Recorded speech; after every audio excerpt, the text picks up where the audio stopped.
modèle de fonctionnement, configuration des moteurs électrodynamo. Alors,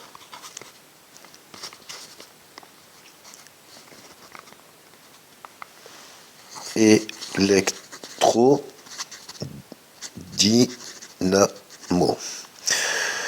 Donc, vous avez l'axe, prenez un axe. Sur cet axe, il y a les roues. Bon, des deux côtés. Donc, là, vous mettez moteur électrique.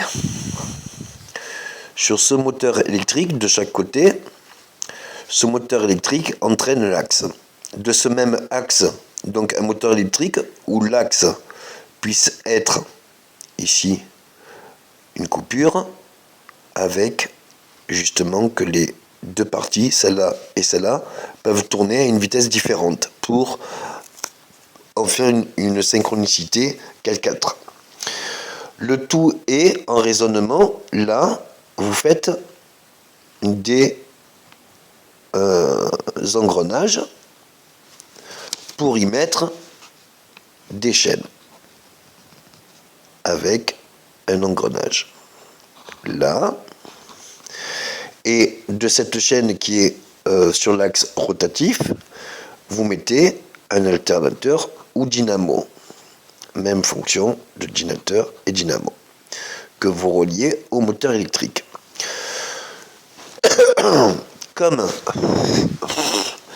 Comme dans l'axe ici à ce niveau-là, si vous faites donc l'axe plus l'engrenage et qu'il alimente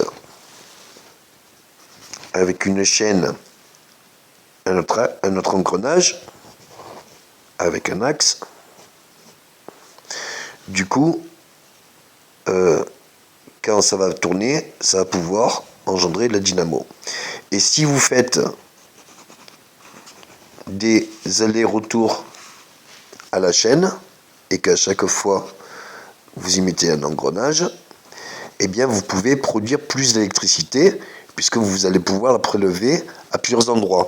Mais en plus, les forces, c'est-à-dire vous pouvez mettre un grand engrenage et autres, et ça peut faire les vitesses, c'est-à-dire que vous produisez de fonctions phi ou autres.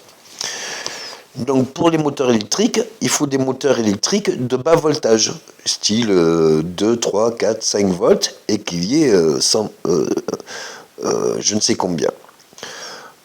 Plus ou moins infini. Enfin, il faut quelque chose que ça soit très vite, et il faut faire un moteur électrique, donc le courant il passe par le courant électrique, mais le courant met de la chaleur, donc il faut faire un moteur électrothermique dynamique, dans le sens que récupère la chaleur, et de la fusion, par la fusion ou l'induction, il puisse remettre de l'énergie, qu'il puisse avoir de l'énergie par sa rotation de la dynamo, la production de la dynamo, mais aussi par deux forces complémentaires pour le moteur. Il faut qu'il se charge d'électricité, et il faut que cette électricité puisse produire de l'énergie pour le moteur, que ça soit un cercle fermé.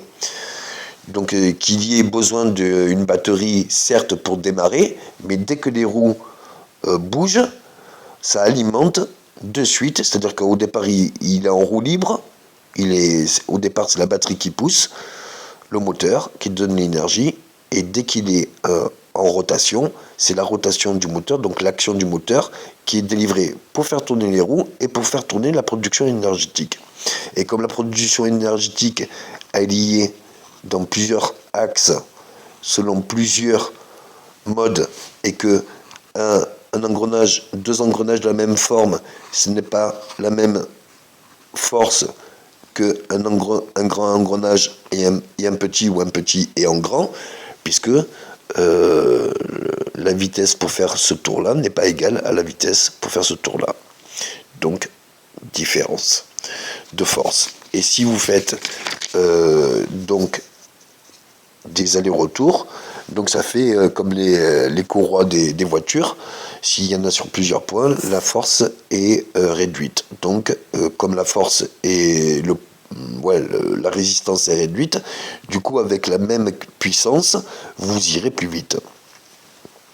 Donc si vous le faites sur l'avant et l'arrière, eh bien que ça soit sur un axe qui puisse tourner de ces deux côtés à une direction, une vitesse différente, du coup, vous pourrez avoir une meilleure stabilité et pouvoir tourner tout cela rien que par la rapidité, en accélérant la rapidité des roues.